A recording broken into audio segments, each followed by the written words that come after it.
மொபைலுக்கு என்ன ஆச்சு, அது என்ன ஏற்பட்டுச்சு, இப்போ என்ன சிச்சுவேஷன் அப்படிங்கிறதையும் நான் அதுக்கப்புறமாட்டி சொல்றேன். நேத்து வந்து நான் என்ன சொன்னேன் அப்படின்னா, லாஸ்ட்ல வந்து அடுத்தது வந்து என்னலாம் நடந்துச்சு அப்படின்னு சொல்லி எங்களுக்குள்ள ஃபர்ஸ்ட் வந்து எனக்கும் பிரகனுக்கும் இத்தனை மாசமா என்னென்ன கிளாஷஸ்லாம் நடந்துட்டு இருக்கு அப்படின்னு சொன்னேன். இது காமனா வந்து நடக்கிறது தான் அப்படிதானே. அதனால அப்புறம் வந்து கார் வருது, இது பண்றோம், அந்த நேம்ல இருக்குன்னு சொல்லிட்டு தான் புதுசா வந்து கார் வாங்கணும்னு நினைச்சிட்டு கார் வாங்குறான். அதுக்கப்புறம் என்ன சொல்றான்னா, இந்த கார வந்து விக்கணும், இந்த கார வந்து அப்படின்னு சொல்றான். சரி ஓகே அப்படின்னு சொல்லும்போது என்ட்ட சொல்றான், உனக்கு வந்து நான் வந்து கார வித்துட்டு ஒரு பைக் வந்து உனக்கு வாங்கி தரேம்மா, ஆக்டிவா ஏதாவது உனக்கு புதுசா வந்து நான் வாங்கி தரேன் அப்படிங்கான். இப்ப இதுல வந்து என்னன்னா, காருமே நம்ம காரு. சரி இருந்தாலும் பையன் வந்து வித்துட்டு மீதி காசு ஃபுல்லாத்தையுமே நான் தான் எடுத்துக்குவேன் அப்படின்னு சொன்னான். உடனே நான் அதுக்குமே அக்செப்ட் தான் பண்ணேன். அது வந்து என்னுடைய ஃபேவரட் காரு. நான் ஃபர்ஸ்ட் வேலை பார்த்துட்டு வந்து வாங்கின காரு. இருந்தாலும் சரி அப்படின்னு சொல்லிட்டு ஆர்சி புக்லாம் அதுக்கு இல்லாம இருந்துச்சு. பழைய வீட்ல போட்டோம்னா அது எல்லாமே ரெடி பண்ணி எல்லாம் வச்சாச்சு. அதுக்கப்புறம் என்கிட்ட வந்து இப்போ ஒரு காரு, நம்ம ஒரு பொருள், இடமோ ஏதோ விற்க போறோம் அப்படின்னு சொன்னா, என் பேர்ல உள்ள கார இன்னொருத்தவங்களுக்கு நம்ம ட்ரான்ஸ்ஃபர் பண்ண போறோம் அப்படின்னா, அதுக்கு வந்து என்ன பண்ணணும்னா, முறையா எழுதி குடுத்து வாங்கணும். அப்படிதானே? எந்த ஒரு இதுவுமே பண்ணல. யாருக்கு குடுத்துருக்கான்னு தெரியாது. ஏன்னா வீடியோல எல்லாருமே வந்து கார் வேணும்னா போடுங்க அப்படின்னு சொல்லி அட்வர்டைஸ்மென்ட் குடுத்துருந்தான். பட் டக்குன்னு வந்து எனக்கு ரொம்ப நாள் கழிச்சு தான் வந்து அவன் அவங்க அவனுடைய வீட்ல, அந்த ஒய்ஃபோட வீட்ல வந்து நிக்கிறது வந்து எனக்கு தெரிஞ்சுது. இருந்துமே வந்து நான் என்ன பண்ணல அப்படின்னா, அத பத்தி நான் எதுவும் கேட்கல, வைக்கல, வாங்கல. நான் பாட்டுக்கு தான் நான் வந்து என்ன பண்ணிட்டுருந்தேன், என் வேலைய பார்த்துட்டு தான் நான் வந்து இருந்துட்டு இருந்தேன்.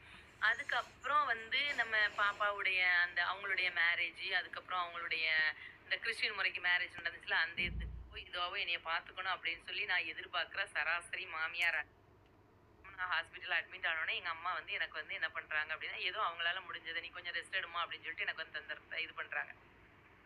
சரியா? அப்போ இந்த மாதிரி சின்ன சின்ன விஷயங்கள்லயும் பொசுங்கல்கள் ஏற்படும் பொழுது, அது வந்து ஹஸ்பண்டையும் பிள்ளையும் விட்டுட்டு, அத எல்லாத்தையுமே இது பண்ணி ஒரு கல்யாணத்த நடத்தி வச்சு, இன்னைக்கு ஒரு தனிமரமா இருக்கு. நம்மள நம்பி தான் அவங்க வந்திருக்காங்க அப்படின்னா, கண்டிப்பா வந்து நீங்க அவங்க என்ன பண்ணியிருக்கணும், அவன கூப்ட்டு அ பேசக்கூடாத வார்த்தைகள் பேசும்போது, அம்மாவ வந்து இப்படி பேசாத. நான் வந்து வாய்ஸ் ரெக்கார்டர் எல்லாமே அனுப்பிவிடுவேன். இந்த மாரி கேட்கான், எனக்கு தாங்க முடியல அப்படின்னு சொல்லிட்டு. என்ட்ட சரி, சரின்னு சொல்லுவாங்க. அதுக்கப்புறம் அவன் சொன்னோனே அவன்ட்ட கேட்டு என்ன பண்ணிருவாங்க அப்படின்னா, அத அப்படியே விட்டுருவாங்க. அதுக்கப்புறம் வந்து ஆனா, இடையில போய் சரித்ரா பாப்பாவ பார்க்கணும்னு எனக்கு கண்டிப்பா தோணும். சரித்து குட்டிக்காக நான் கண்டிப்பா என்ன பண்ணுவேன், போவேன். போயிட்டு அந்த ஹால்ல வந்து இருப்பேன். பாப்பால எடுப்பேன், கொஞ்சுவேன். நைட் ஆனாலுமே நான் என்ன பண்ணிருவேன், என் வீட்டுக்கு வந்து வந்துருவேன். சரியா? அதுக்கப்புறம் இங்க பொண்ண மாதிரி, இந்த சரித்ரா பர்த்டேயோடலாம் நீங்க சொன்னீங்க, ஒதுங்கப்பட்டு நிக்கீங்க நீங்க அப்படின்னு. அப்ப என் மனசுல எவ்வளவுக்குள்ள வந்து நெறைய வேதனைகள் வந்து என் மனசுக்குள்ள டைம் வந்து லூஸ் மோஷன் போக ஆரம்பிச்சுட்டு, அப்புறம் ஒரே வாமிட்டு, ஃபீவர் இது எல்லாம் ஆரம்பிச்சுட்டு வந்து நான் என்ன பண்ணிக்கிறேன், ஒத்துக்கிறேன். சரியா 2வது நாள் இருக்கு. அப்புறம் தான் நான் கேட்கிறேன், 3 நாள் ஹாஸ்பிட்டல்ல நான் இருக்கேன்ல. நீ வந்து நான் சென்னை போயிட்டேன் அப்படின்னு சொல்ற. சென்னை போனா என்ன பண்ணலாம்? வீடியோ கால் பண்ணலாம், ஆடியோ கால் பண்ணலாம். இங்கேம்மா இன்னொன்னு சொல்றேன். சம்மந்தக்காரது வந்து நம்ம வந்து ஹாஸ்பிட்டல்ல அட்மிட் ஆகியிருக்கோம். சின்ன சின்ன விஷயங்களுக்கும் எங்கெங்கெல்லாமோ போவாங்களாம். ஏன் அவங்க வந்து அந்த சம்மந்தாரது அந்த அவங்க வரட்டுல அந்த லேடியாவது வந்து என்னைய வந்து பார்க்கலாம். அதேமாரி நம்ம ஒரு ஒரு நம்மளை சார்ந்த ஒரு பத்திரிக்கை இருந்தாலும், இதுவரைக்கும் என் பிரகனுக்கு எடுத்த சைட்ல பொண்ணு வீட்டு சைட்ல இருந்து நெறைய ஃபங்ஷன்ஸ் செஞ்சு வச்சிருப்பாங்க. ஆனா, ஒரு ஃபங்ஷனுக்கு கூட என்னைய பேருக்கு பிரகன் அம்மா அப்படிங்கிற முறையில என்னைய இன்வைட் பண்ணணும்ல, சொல்லவே மாட்டாங்க. 2 பிள்ளைகள கல்யாணம் முடிஞ்சிருக்கு, வளகாப்பு என்னென்னலாமோ வச்சிருக்காங்க.